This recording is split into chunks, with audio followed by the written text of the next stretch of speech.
Shout out mga idol. Ay, meron ako nabasa. Siguro si ito nasa Hungary siguro. Shout out sa iyo, Keep Dolores. Sabi niya, mas maganda talaga sa Czech Republic kaysa dito sa Hungary. Dito pag nag-resign ka, uwi ka talagang Pinas. Bawal ka lumipat. Kung terminate ka, pwede. Ayun. Yan yung sabi ko na magkakaiba talaga dito sa Europe.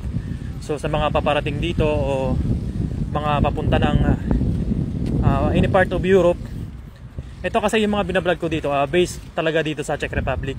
So magkakaiba talaga, tulad ng sabi ni Keep Dolores. Ayun nga, nasa Hungary daw siya. So yun, medyo nagka-idea tayo kahit paano na sa Hungary ganun pala. Kasi dito sa Czech Republic, kapag lumipat ka ng ibang trabaho or naka 6 months, 8 months, pwede kang lumipat. Pero meron silang bagong rules ngayon for Pilipino lang. Kasi sa mga nalalaman natin na ang Pilipino kasi kapag dating dito tapos sila yung 6 na buwan or 8 months, lumilipat na. Ngayon yung pagkakaalam ko, meron silang sinulong na batas na kapag naka 1 year ka na dito sa trabaho mo dito sa Czech Republic, bago ka pa lang makakalipat. So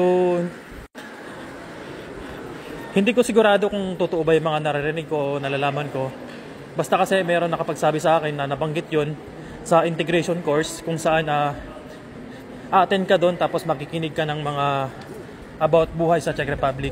Kasi required dito sa mga hindi nakakaalam o hindi pa nakapag integration course, ayan, required dito yun sa Czech Republic.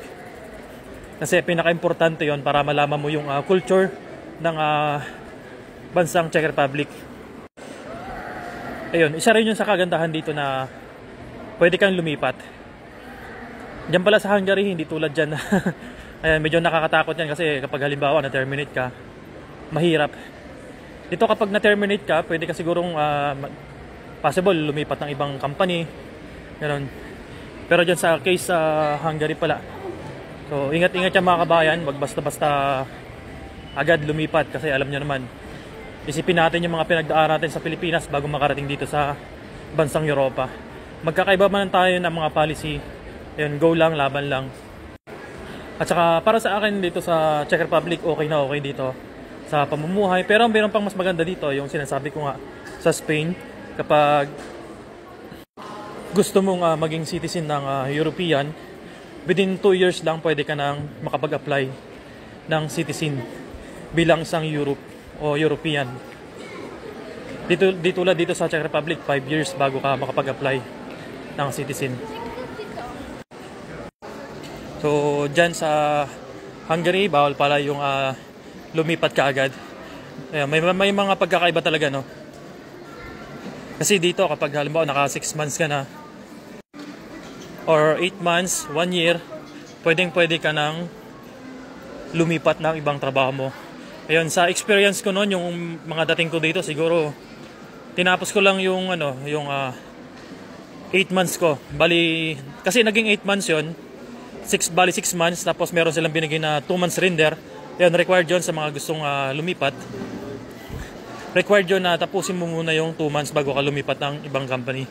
Tapos meron pala tayong nare-receive o na mabasang comment na paano daw kapag lumipat sila ng ibang company tapos na-hard na sila sa iba at lilipat ulit. Ayun, kung ano yung unang in-apply mo, doon ka na lang kasi mahirap yun. Kasi yung process ng papers mo, nakaprocess na yun sa ministry. So, ikaw yung mahihirapan kasi dalawang company ba yung applyan mo. So, yun. At saka, ingat-ingat din sa mga idol, ingat-ingat din sa mga pag-apply kasi alam niyo naman, sa panahon ngayon, lalo dito sa Czech Republic, may mga natatanggap tayo, may mga information na, yan, may mga nang-i-scam, ganito, ganyan, na magpa-process ng papers nyo, papunta dito sa Czech Republic. So, ingat lang.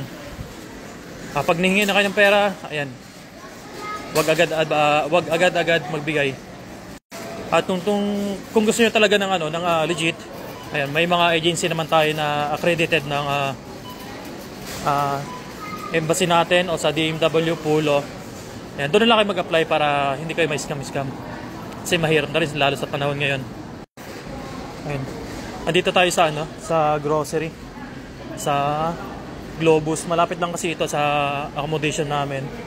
Kaya nilakad lang. And hanap lang tayo ng basket natin. Ayan, shout out sa'yo, Keep Dollars. Sana napapanood mo tong video na to. Huwag mo kalimutang mag-share at mag-comment. Ayan, pa-support na rin ang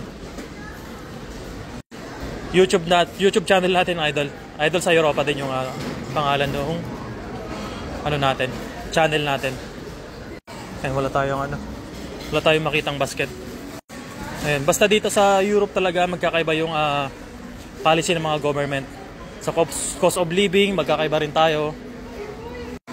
Ayan, lalo sa mga bilihin, sa mga pagkain na pangailang pang-araw-araw, magkakaiba rin tayo ng presyo. Kasi meron dito yung pera, euro. Tulad dito sa Czech Republic, yung pera dito sa mga hindi nakakaalam ay corona. Corona yung pera dito. Crowns, kumbaga tawagin. Big shout out pala sa mga followers natin, ayan, sa mga family natin dyan sa Pilipinas. And shout out sa inyong lahat. Siyempre, ingatan natin yung sarili natin sa pang-araw-araw. Alam mo naman, bilang isang OFW, puhunan natin dito ay yung kalusugan. Wala lang iba. Kalusugan, siyempre, lakas ng pangangatawan. Ayan, tapos sa mga nangangarap na makarating dito o paparating pa lang dito, ayan, apply lang tayo sa mga legit na agency tulad ng Prime World Manpower Agency, Prime Global, Prime Search, yan, Grapecare. Yan po yung mga legit na agency na nagpapaalis bound to Europe or any part of Europe. Ayan, sa mga nakakapanood ng video natin na inspired para makarating dito, ayan, lakasan lang natin yung loob natin. Siyempre, walang ibang makakatulong sa atin kundi yung sarili natin. At kailangan natin panalig para, alam niyo man, matupad yung pangarap niyo makarating dito sa bansang Europa. Dito sa Europe, para sa akin, napaka-okay yung buhay dito, napaka-smooth. Kasi di tulad sa Pilipinas na, alam mo ako, marami akong pinagdaanan na para lang kumita. Pero dito, pag may trabaho ka, hanggat kaya mo magtrabaho, wala magiging problema. Sa paglipat ng trabaho, wala din magiging problema kasi okay naman dito. Basta meron kang employer, may magpa-process ng papel mo, ayun, okay yun mga idol. Sa mga hindi pa pala naka-follow dyan, huwag niyong kalimutan yung follow yung account natin, Idol sa Europa. Pa-support na rin dito sa TikTok account natin, sa YouTube channel natin, Idol sa Europa. Ayan, kahit na paano, umusad yung subscribers natin.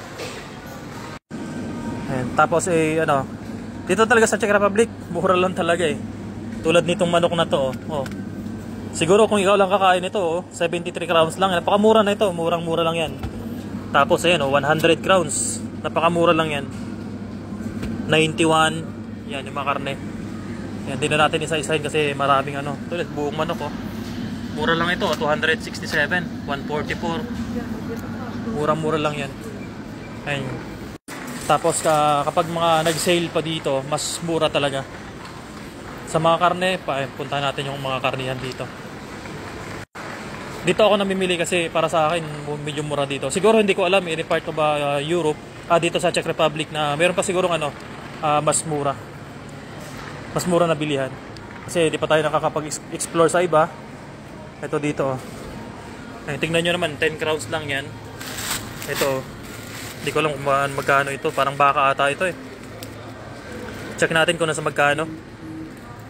969, napakamura lang yan, oh. Mga buto-buto ito. Pero hindi naman talaga sobrang as in buto-buto. May mga laman-laman yan tulad nito baka, oh. Mga litid. Magkano ba to? 76. Yan, murang-mura lang yan. Ayan, sa mga hindi natin nare-replyan, sa mga comments, sa mga message, ayan, lalo marami mga idol. Ayan, pasensya na kayo, hindi ko kayo may reply sa isa. Tulad na lang ito, 20 crowns. Sa Pilipinas yan. Ako, nasa magkano ito ganito.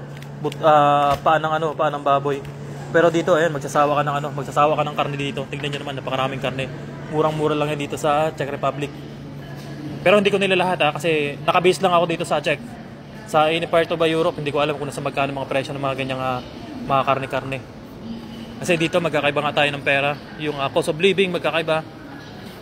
Sabi sa akin nung mga sabi sa iba mataas daw yung cost of living. Ganito ganyan kasi euro yung pera nila. And syempre hindi na natin patatagalin itong video na to sa mga hindi pa naka-follow dyan. Huwag yung kalimutan yung follow account natin. And follow for more. Shout out sa'yo Keep Dollars. Ayan, sana napapanood mo itong video na to. And follow for more.